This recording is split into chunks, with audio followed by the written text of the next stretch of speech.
Hi, everybody.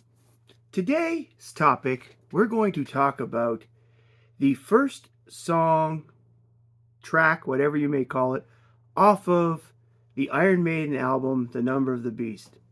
And that's, of course, if you are aware, you know what I'm talking about already. And if you are not, I mean the Invaders. I don't actually mean the song, but I do mean the supergroup from the 1970s that took place in World War II, consisting of some very cool characters. Marvel decided that there might be money to be made on a book because in the 70s there was a renewed interest again in World War II. Not that it ever went away, but in particular, people were talking about it. Documentaries were being constantly made, sort of like today, but um, you had a lot of things. Comic books in that, of course, started in that, basically that wartime era. So there's a bit of nostalgia behind it when it comes to comic books. And Marvel decided, hey, we have these characters. Let's see where they go. The Invaders were mentioned in Avengers 71. So that gave them a chance to bring it out because the existence of the group has been established, right? Created by Roy Thomas and Sal Buscema. Roy is the writer, Sal is the artist. They were mentioned, as I said, the first time in Avengers 71. And they are, yes, Marvel's World War II team. Although the only team that Marvel had back then was the All-Winter Squadron. And we can get to that afterwards. Timely had created the All-Winter Squadron in 1940s, was specifically 1946, because they were in two issues of All Winners comics, issues number 19 and number 21. There was no issue 20 of All Winners. Somehow they missed it. So the two teams basically had the same members, but the All Winners squad, it was all post-war adventures. So it was like 1940, because it made its debut in 46, right? So it was a back on the home front kind of thing. It wasn't a war thing. The invaders themselves were noted were a noted book that, unlike the Justice League, unlike even the Justice Society, the All Star Squadron, you name it, the members didn't always get along, thus setting the tone for books like Fantastic Four. Even though this was long after that, where members squabble and all that stuff. Basically, the team first appeared as flashbacks to the Second World War and only consisted of characters that were in timely books at the time. They actually made sure that happened. Basically, the main members were Submariner, Human Torch, with his sidekick Toro, and Captain America, Steve Rogers, and Bucky Barnes. Basically, they all end up fighting together against the Axis in one fight, and then the suggestion is made, well, why don't they just stick together and fight like that? So the team fights the Axis all over the world, and when they're in England, they met the original Union Jack from World War One, whose children end up becoming Union Jack 2 and Spitfire. Eventually, Miss America and the Wizard also join the Invaders near the end of the series. The team disbands. This is the actual thing that Marvel has put. The team disbands for good when Steve Rogers and Bucky disappear. The second Captain America, Fred Davis, and second Bucky, William Naslund, end up joining, and that's how they form the All Winners Squad.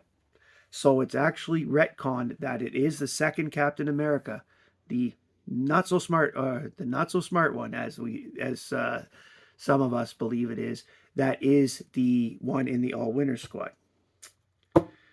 Giant Size Invaders in 1975 was the test to see if this book could carry. It sold well, so the Invaders title started in August 1975. The series went 41 issues total with 2 annuals, and inspired DC The success of the Invaders title inspired DC to bring back All-Star Comics in 1976 with issues 58, which of course is the first appearance of Power Girl, but that's not what it is here. That was February 1976. So I only own 5 issues of the series. So I am going to talk about the 5 books that I have here. This is issue 25 from February 1978. It's called The Power and the Panzers. And the cover is done by the amazing Gil Kane. Written by Roy Thomas. The art is by Frank Robbins, and Frank Springer. Or a couple of Franks. The Scarlet Scarab defeats Namor and the Torch and flies over the front lines to meet with the Nazis when he believes will help liberate Egypt from the British. The other invaders have temporarily driven the Nazis back. When they see the Scarab flying over, they fall back to find out what has happened to their teammates. Shortly after, the Scarab and invaders meet again on the front lines, the Nazis having accepted Scarab on their side. But when Scarab sees the way the Nazis treat the Egyptian people, he switches sides and helps the invaders get the Nazis out of Egypt. But he tells the invaders if they ever return, he was not on their side again. It's pretty cool. This one, what I like about the Invaders books is sometimes they're chronological, but I find that sometimes they jump around different ways. I think in the end it's supposed to be chronological, but they did stuff that was technically after the battle, the desert wars in stories before. So I think it's more of a case of we're telling these stories as we think of them, as opposed to what they happen. But again, I don't have the full run, so I may not be 100% right on that, but I do remember reading some of the earlier books, and they took place in France, which of course wasn't invaded until long after Egypt was dealt with. So, Invaders 27. Agent Axis, Master of Murder. Cover by the absolutely brilliant Gil Kane. Written by Roy Thomas. Art by Frank Robbins and Frank Springer. Bucky lets it out that he wanted Dr. Sabuki to save Toro's life. So Agent Axon stops and collects Toro as her prisoner. Danny Mitchell also gets caught up. That's a key. Agent Axis then threatens to kill the children unless Dr. Sabuki performs brain surgery to cure his multiple personality syndrome. Sabuki trades removing the bullet from Toro for the right to do the surgery. Axis then grants that, but then grabs Sabuki's daughter and Davy and puts them on separate tables and sets up a machine so that anything that happens to him that's bad will happen to them. I don't know how the machine's going to determine that, but that's the way it is. So the operation begins. The operation is about to begin when Toro recovers, and Davy and Gwenny Lou is the daughter, somehow end up with powers after the machine is hit by Toro's energy. And the destruction of the machine leads to an energy transfer to them. The fight is going towards the kids. The kids are winning when the adults break in. And that's the part here, at least this part on the cover that shows. If this seems a little disjointed, keep in mind that most of these stories carry on to the next book, right? So I don't always have the start. So I am simply reviewing the books that are in front of me. When I have an incomplete story like this, I like to go out and get the issues I'm missing. I don't know about the rest of you, but I like to have them all. Another series I would like to have all of, which leads us to issue 37, The Liberty Legion Busts Loose. Covered by Alan Cooperberg, written by Don Glutt, pencils by Alan Cooperberg and Rick Hoig, and inks by Chick Stone. As Iron Cross escapes from the ocean with his hostage, He spots the invader's jet and somehow manages to punch it out of the sky. Below, Thin Man uses his body to plug the U-boat's breached hull as Namor forces the sub to surface.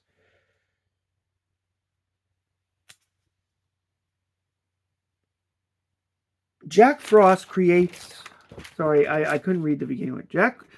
Jack after Jack Frost creates an ice sheet to set the sub on. Namor then takes off after Iron Cross. Then Miss America, Red Raven, and Human Torch follow him. On the ice sheet, Whizzer helps when Raven and Miss America are knocked out of the sky. He manages to catch Miss America while Raven recovers when he hits the water. The Human Torch overheats Cross's armor, causing him to fall and to sink into the ocean. Once they confirm that the blueprints are destroyed, the Invaders and the Liberty Legion take off, satisfied that the threat of Iron Cross is finished. I've had my dentist appointments, by the way. My eyes are next, I promise. Issue 38. The U-Man Comes to Town. Cover by Alan Cooperberg. Written by Roy Thomas and Don Glut. Pencils by Alan Cooperberg and Don Heck. And inks by Chick Stone. Still in New York, the invaders stop a Blunt gang from sabotaging a munitions factory. The Whizzer is with them because he then rushes off to the Liberty Legion and tells them he's taking a leave of absence to join the invaders. Miss America insists on going to.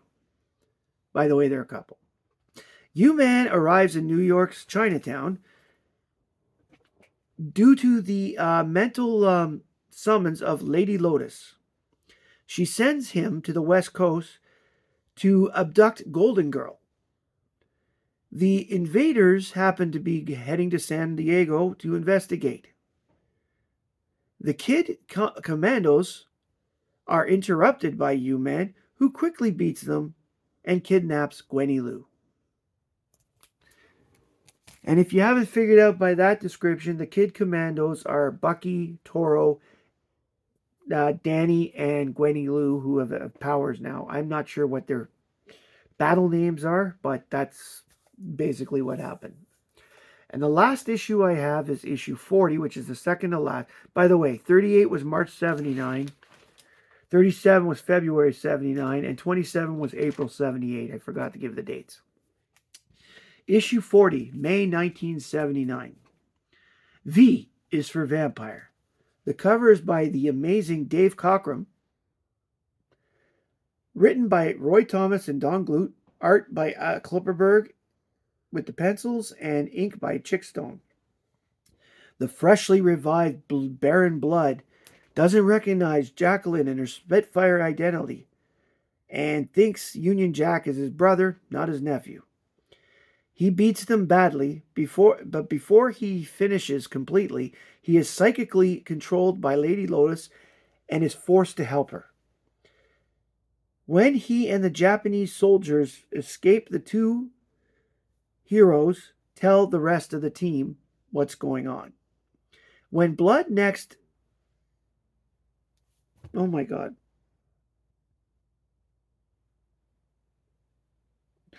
When Blood next meets them, he tries using his vampire powers with Lotus. But she is stronger, so he can't escape her thrall. She orders him to take over the air traffic control tower at Idlewild Airport, which is now known as JFK, if you don't know what it is. He succeeds, but the plane's arrival that they were waiting for gets noticed by the army. The invaders eventually confront Blood, but he escapes, and they have to find him because he escapes because he manages to get civilians into trouble, and the invaders have to go save the civilians while Baron Blood escapes. Blood returns to Lotus's headquarters, setting up for the final issue, which I don't have. If you like this video, please like, comment, subscribe below, and send me an MP3 to Invaders by Iron Maiden. No, I'm joking. Please tell me if you have any of these books, if you have any other Invaders books, or you think that the Invaders are pretty awesome, just like me. Um, I will, I read every comment and I at least, like them so that they know that I've seen it. Please, blah. Thank you very much for joining me here. I got lost in words for a moment. Thank you for joining me today. I hope you enjoyed this video. The Invaders are a lot of fun. The whole World War II heroes things coming back in the 70s and early 80s, because you had the Invaders, you had All-Star Comics come back with the Justice Society, and then you had the All-Star Squadron, which went through the crisis and then ended shortly after because the worlds had changed. That whole thing, Roy Thomas in particular, really shows how much he knows about these old comic books in his writings for these things. Thank you very much for joining me today. My name is Matt. I like comics, and I hope you do too. Bye, everybody.